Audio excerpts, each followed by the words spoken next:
Before that morning my life had a rhythm. It wasn't perfect, whose is?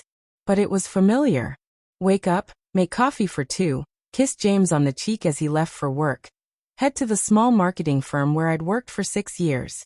We had routines for everything, from Saturday grocery runs to our Sunday evening walks along the river. And then, in the space of a single phone call, all of it was gone. I was sitting at my desk, editing a client's campaign proposal, when my phone rang.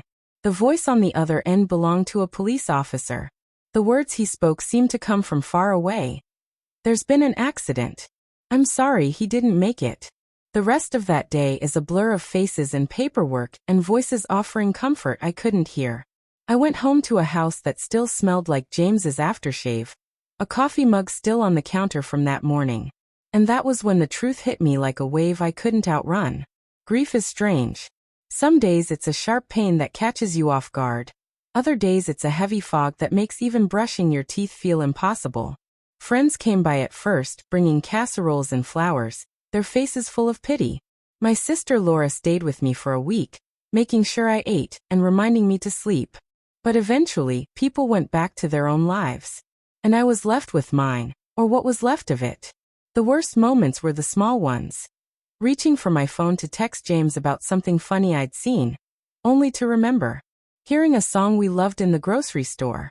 Waking up from a dream where he was still alive. I stopped going out except for work. Even there, I kept my head down, avoiding eye contact, afraid someone would ask how I was doing and I'd have to lie. It was late October when Laura convinced me to come with her to the Saturday farmers market. The air was crisp, the trees along Main Street burning gold and red. "I'm not promising I'll enjoy this," I warned her as we walked past stalls of fresh bread and pumpkins. "I'm just promising you'll leave the house for a couple of hours," she replied. That's when I noticed the small photography booth tucked between a honey vendor and a handmade soap stand. Black and white prints hung from strings, each one capturing simple moments. A father and daughter laughing on a park bench, rain sliding down a window, a dog sleeping in a sunbeam. "You have a good eye," I found myself saying to the man behind the table. He looked up from arranging a stack of prints. "Thanks. I'm Ryan." There was nothing remarkable about him at first glance. Baseball cap, worn jacket, but when he smiled it reached his eyes. "You into photography?" "I used to be," I admitted. "Haven't picked up a camera in a while." "Well," he said, handing me a flyer. "I teach a beginner's class on Thursday nights at the community center. You should come by." I almost tossed the flyer when I got home, but something made me keep it. It took me 2 weeks to work up the courage. When I finally walked into that Thursday class, I felt like a kid on the first day of school. Ryan greeted me like we were old friends. "Glad you came. You can sit anywhere." The class was small, maybe 8 people. Ryan taught with an easy confidence, explaining shutter speed and aperture without making it feel overwhelming. At one point, he handed me an old film camera. "Try taking a few shots during break," he said.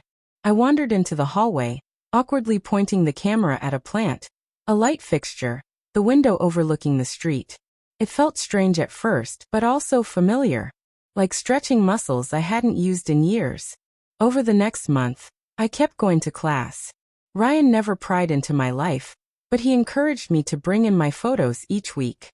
"You have a way of finding the quiet moments," he told me once, studying a picture I'd taken of rain pooling on a bench. "That's a gift." I didn't tell him that the quiet was where I lived now, that it felt safer than the noise. Outside of class, I started taking my camera everywhere. I'd walk through the park on Saturday mornings, capturing leaves drifting across the pond or a child feeding ducks. It didn't erase the grief, but it gave me somewhere to put it. One Thursday after class, Ryan asked if I wanted to join a group of students for coffee. I said yes, surprising myself. The cafe was warm, full of chatter and the smell of cinnamon. But when one of the students started talking about her fiancé, I felt the air leave my lungs. I excused myself to the restroom, but I barely made it before the tears came. When I finally stepped outside, Ryan was leaning against the brick wall, waiting. "You don't have to explain," he said softly. "But if you ever want to talk, I'm around." I nodded, unable to speak. A week later, I found myself telling him, We were sitting on a bench by the river, cameras in our laps. I lost my fiancé in a car accident, I said. 8 months ago. Ryan's expression didn't change, but his eyes softened. I lost my brother last year. Different kind of relationship, but loss is loss. It changes everything. We sat there for a while, just watching the water. And for the first time, I felt understood in a way that didn't require me to pretend. By winter, photography had become part of my routine. Ryan invited me to display a few of my prints at the holiday market. I almost said no. The idea of people looking at my work made my stomach knot. But Laura convinced me. The day of the market, I stood behind my little table, nervous, until a woman bought one of my prints. It's peaceful, she said. Like it reminds you to breathe. I smiled for real. Grief doesn't disappear. Even now there are days when it knocks me flat. But I've learned that moving forward isn't the same as leaving someone behind. James will always be part of my story. But so will the farmer's market, the Thursday night photography class, and the friend who taught me that new beginnings don't erase what came before. They honor it by helping you keep living. It's been a year since that first Saturday at the market. My photos now hang in a small gallery downtown. Laura still calls me every Sunday. And Ryan and I, we're just friends, but the kind that make life lighter. I don't know what the future holds. But I know I'm walking toward it, camera in hand, heart open, ready to capture whatever comes next.